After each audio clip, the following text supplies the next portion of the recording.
Et nous sommes de retour au plateau pour la suite de cette émission. Nous abordons notre deuxième sujet. Nous prenons la direction de la République démocratique du Congo, où nous allons faire un long escale pour parler de la situation dans ce pays.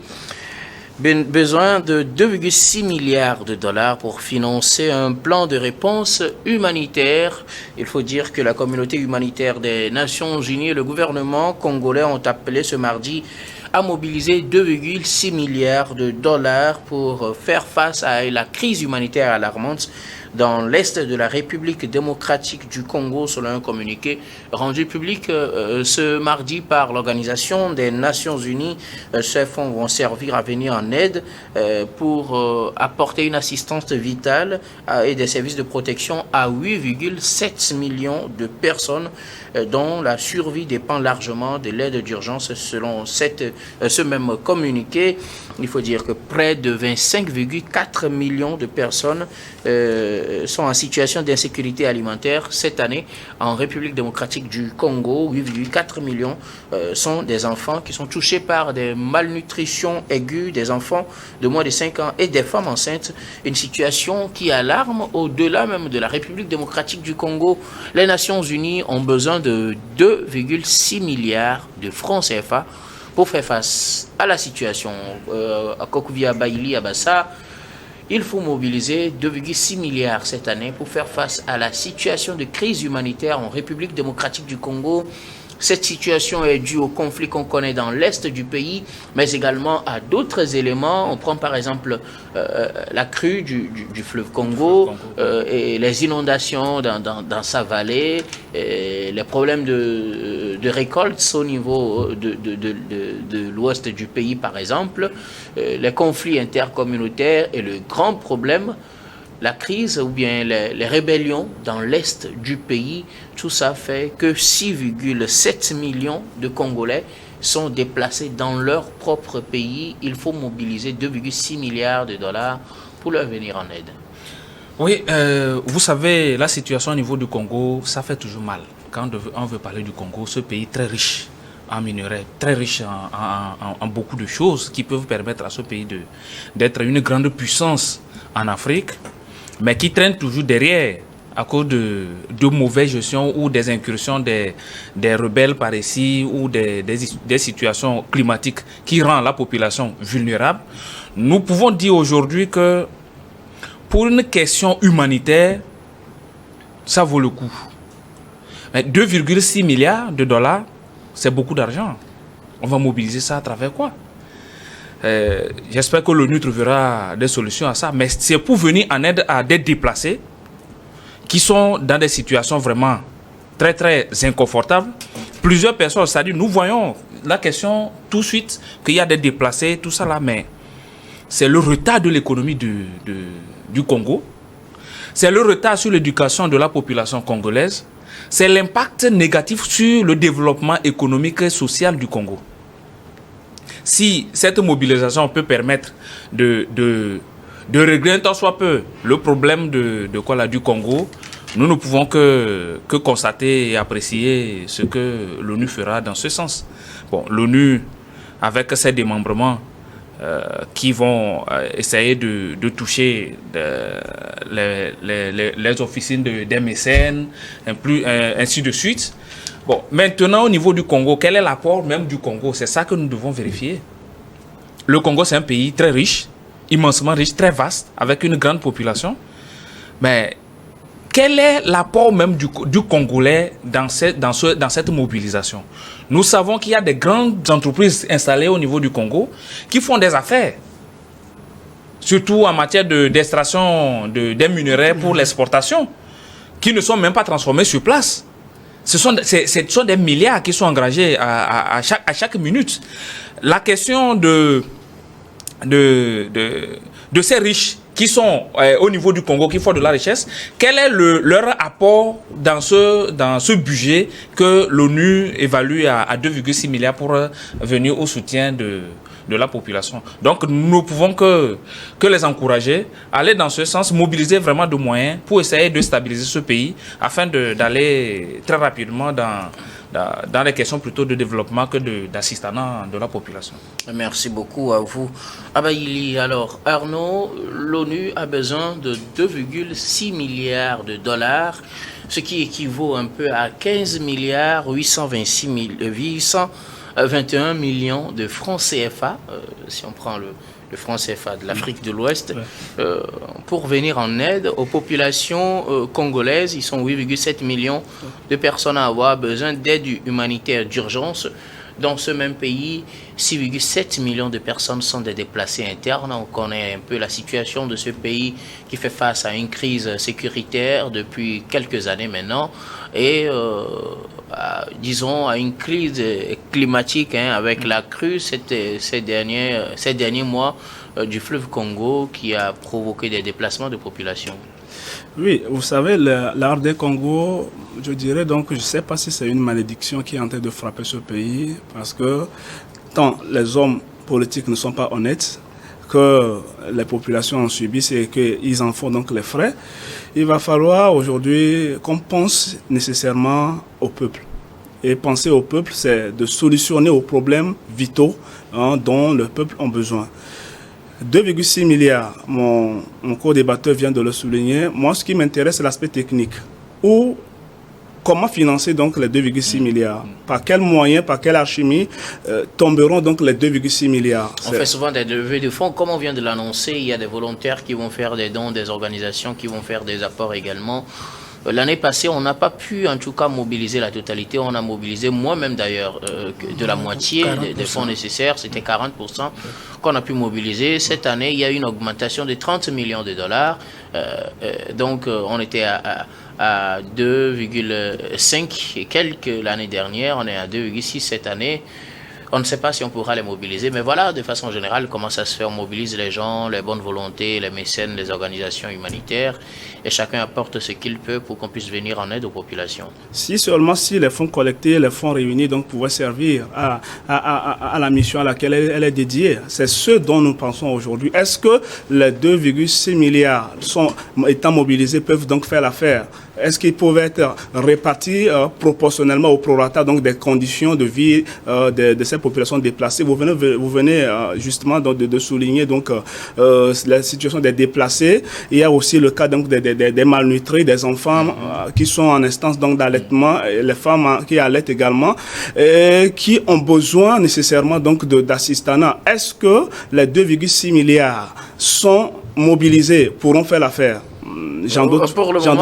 Pour le moment, c'est l'évaluation qui est faite. On a besoin de 2,6 milliards. Mais oui. Il reste à savoir si on pourra d'abord les mobiliser. Puisque l'année passée, on n'a pas pu les mobiliser. C'est ce pourquoi je disais donc, quel est donc le levier sur lequel donc le gouvernement congolais voudrait donc s'appuyer pour pouvoir donc engranger donc cette manne financière. C'est bien vrai qu'il y a l'ONU avec donc les 118 États qui peuvent donc donner de leur contribution, mais quelle est la part? Quelle est donc la part réelle donc du gouvernement congolais? Oui. Sinon, si ce n'est que le peuple congolais qui en ferait donc les frais à travers donc la participation dont vous parlez et dont la gestion serait donc calamiteuse et la gestion serait donc pas à la hauteur donc des attentes. Donc, ce dont moi je pense, c'est vrai, 2,6 milliards, mais qu'on mette plutôt l'humain au centre de nos préoccupations. Oui, c'est ça. Ok. Bon enfant Bovi, l'Organisation des Nations Unies et le gouvernement congolais ont besoin de mobiliser 2,6 milliards de dollars pour pouvoir venir en aide aux populations sinistrées en République démocratique du Congo. Une situation due par la crise sécuritaire qu'on connaît, mais par également d'autres crises qui ont fait que le pays se retrouve aujourd'hui avec 6,7 milliards de déplacés internes, 8,7 millions, qu'est-ce que je dis, 6,7 millions de déplacés internes, 8,7 millions de personnes en situation de besoin humanitaire d'urgence.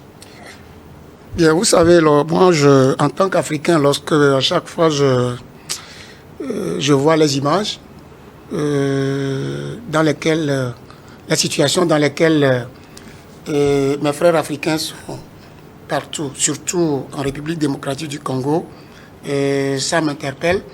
Et je ne sais pas ce que ça me fait. Je ne sais pas si les autorités de ce pays même prennent conscience de de la situation. Aujourd'hui, chaque fois qu'on veut parler de la République démocratique du Congo, toujours on parle de déplacés et on parle de mobilisation de fonds pour venir en aide. La fois passée, si vous voyez sur les médias, si vous voyez la situation du peuple congolais déplacé, environ 7 millions, comme vous le dites, environ 7 millions, oui. Je vous assure que vous aurez des larmes aux yeux.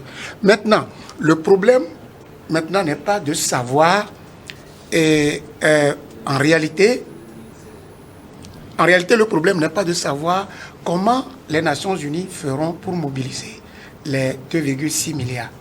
Pour en demander, je crois, la part de la population ou bien des autorités, comment l'appelle-t-on, du Congo.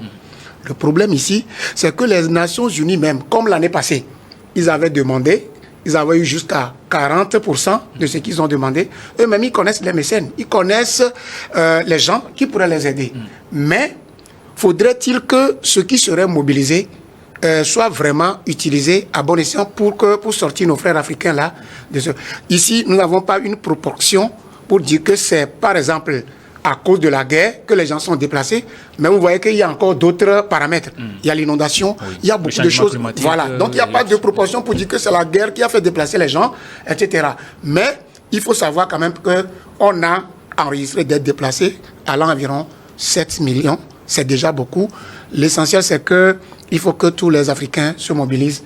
Quand on parle de situation humanitaire, il faut que tous les Africains se mobilisent cette fois pour venir en aide.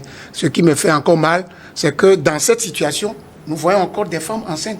Les femmes qui ne savent pas à quel sein se vouer. C'est ça, c'est dangereux. C'est hautement humanitaire, vraiment.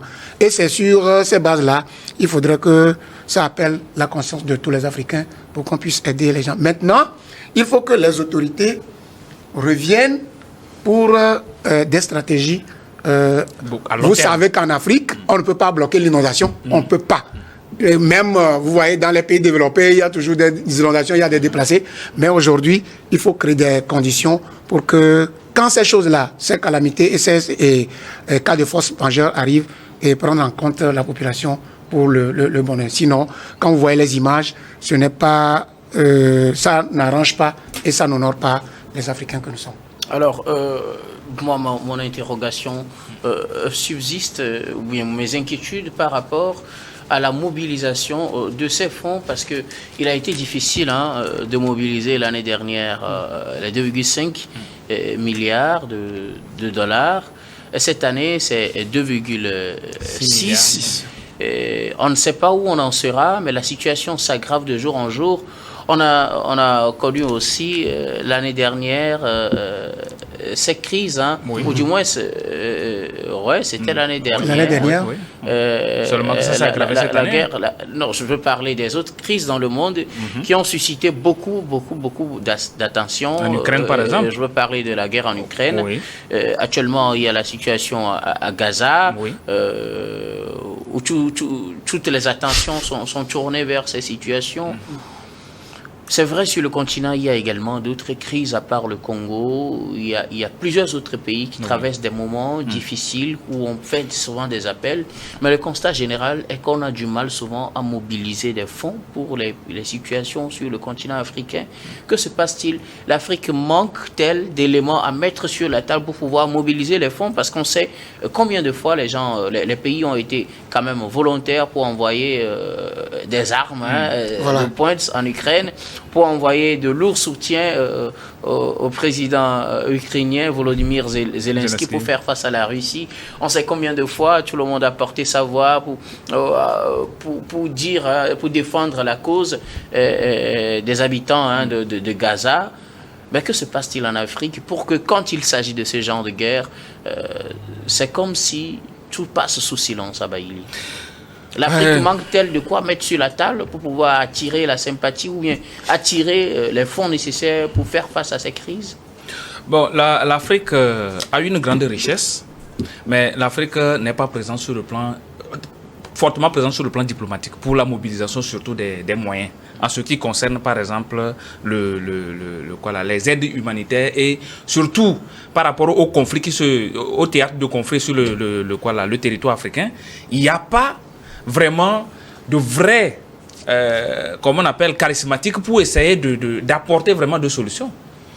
Vous voyez par exemple... C'est la personne qui manque ou bien c'est la méthode? Qu'est-ce qui manque généralement? Il manque je me dis, ce serait peut-être en Ukraine, on aurait quand même trouvé les fonds. Il manque beaucoup de choses. Vous savez, au niveau de l'Ukraine, c'est que la guerre est proche de l'Europe. La guerre touche l'Europe. Les Européens sont levés pour trouver des solutions. Mais au niveau de l'Afrique, regardez... Alors pourquoi les Africains ne se lèvent pas pour trouver une solution? Il faut voir d'abord le budget de l'Union africaine qui finance le budget. Nos États même n'arrivent pas à couvrir le budget de l'Union africaine. Jusqu'à présent.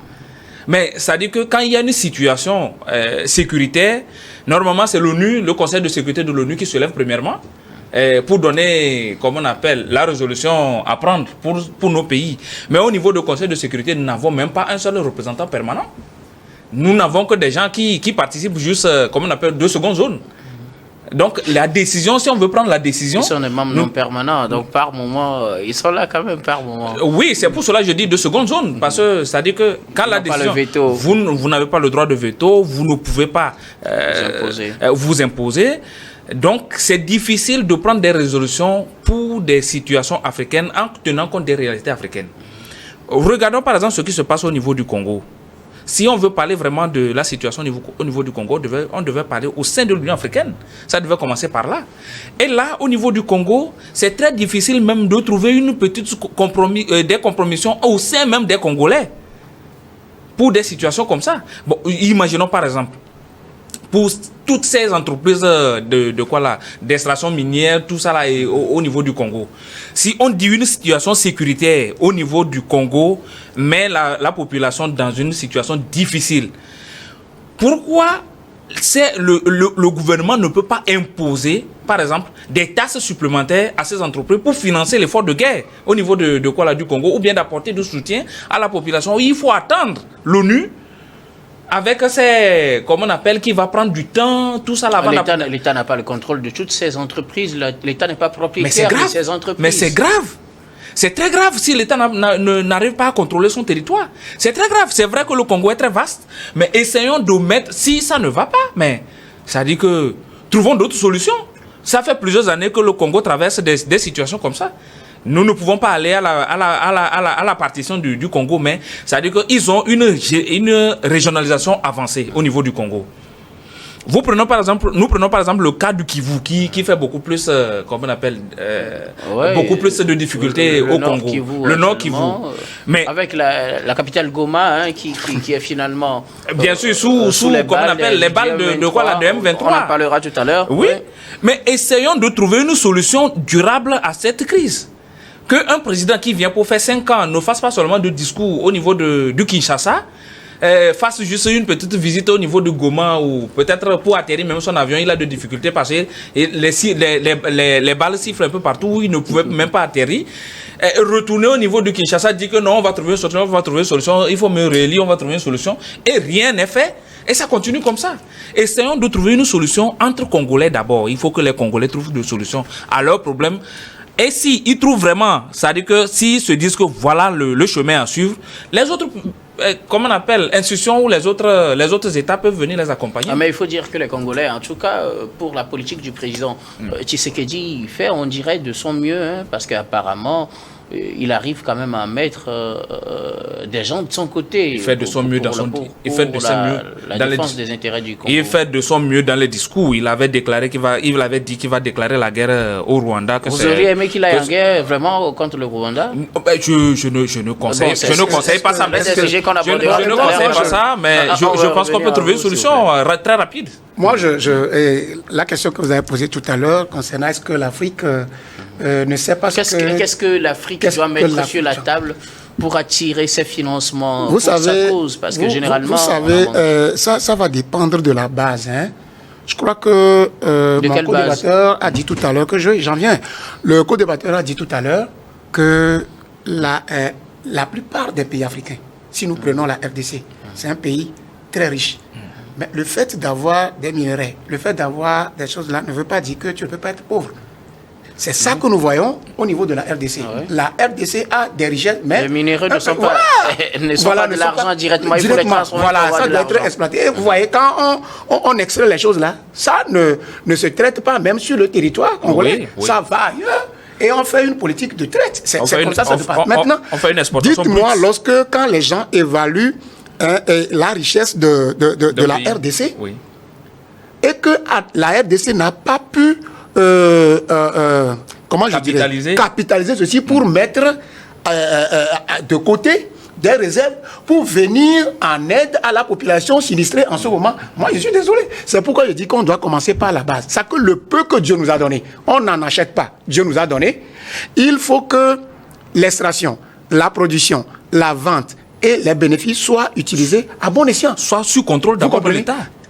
Moi, par exemple, ce que le co-débatteur disait tout à l'heure, que l'État n'a pas le contrôle. L'État peut avoir le contrôle de son territoire, mais les entreprises privées qui sont sur le territoire n'appartiennent pas à l'État.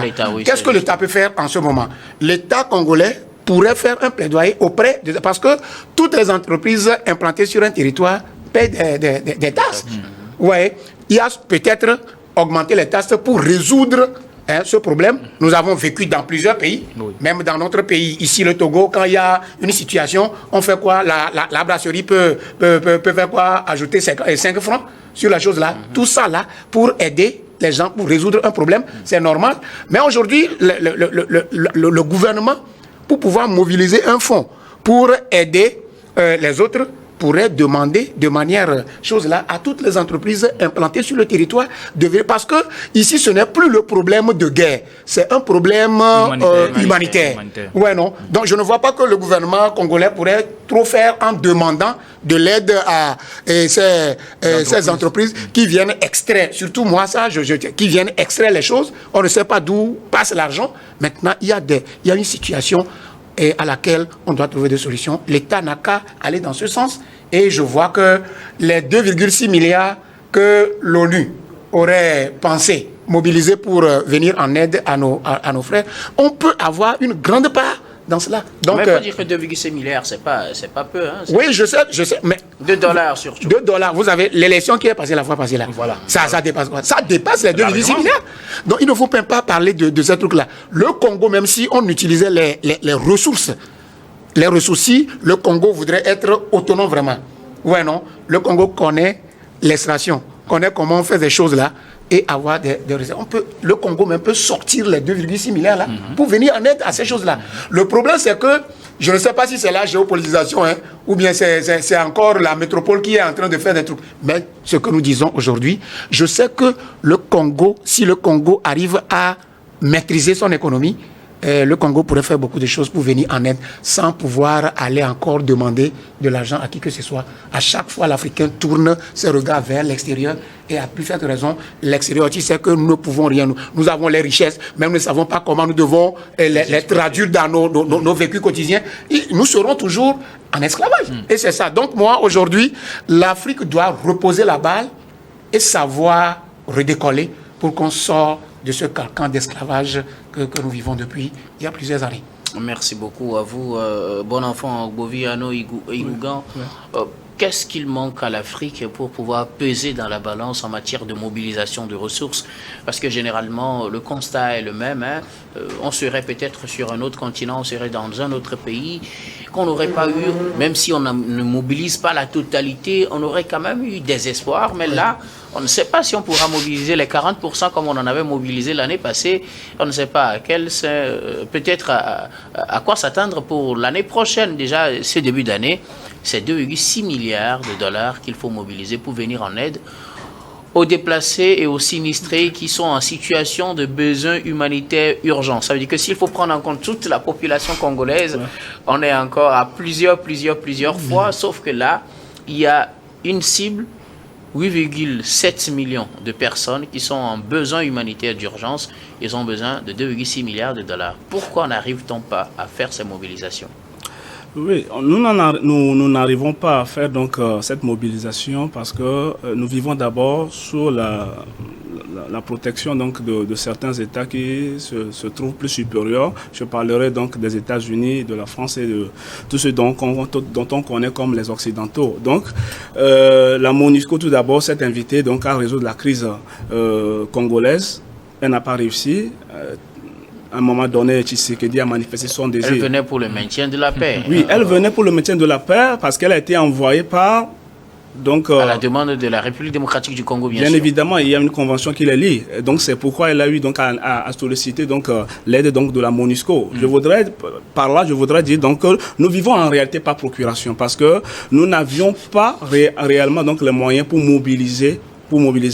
Disons la vérité, nos États ne sont pas encore capables de faire front à ces conflits internes dont nous subissons.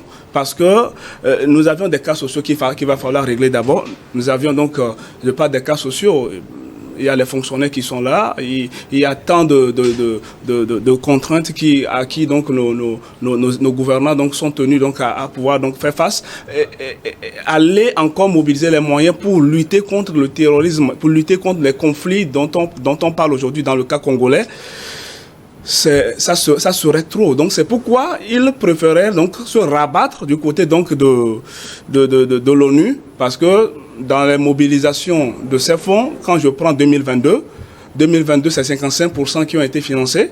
Quand je prends 2023, c'est 40%. Ça veut dire qu'il y a une légère baisse. Ça diminue. Ça diminue. Ça veut dire qu'il y a une légère baisse. Cette année, on ne sait pas à quel pourcentage. Ça suppose donc, ça voudrait dire donc que l'ONU aurait peut-être laissé la main un tant soit peu à la République démocratique du Congo donc de faire donc sa politique de financement, mais qui n'est pas arrivé donc à faire donc le plein qu'il faut. Donc c'est ce qui fait qu'on a eu donc à constater donc cette légère baisse. Et qu'est-ce qui en dit donc en 2024 que de 40 on peut pas venir descendre à 30% par exemple. Ça pose le problème, ça pose le problème de la confiance, ça pose le problème de la corruption qu'il va falloir éradiquer au sein de nos institutions, parce que si on assainissait nos finances, on assainissait la finance publique, je ne pense pas qu'on en serait à la traîne au point de quémander de l'argent de l'Occident pour pouvoir assurer donc les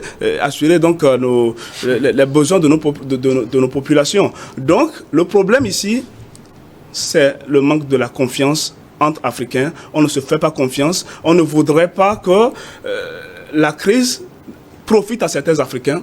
La crise congolaise profite à certains Africains. Et eux, ils ne voudront, et bien évidemment, même si on se cache derrière pour ne pas le dire, moi je le dirais, ils ne voudraient pas que la République démocratique du Congo trouve son salut pour que ce business qu'ils ont instauré depuis des années puisse trouver donc son dénouement. Merci beaucoup. À vous, nous allons marquer une nouvelle pause pour le journal, puis on revient juste après pour la suite de cette émission. Notre troisième sujet concerne toujours la République démocratique du Congo. On aura peut-être du temps de revenir sur vos arguments. Nous marquons la pause, puis on revient juste après.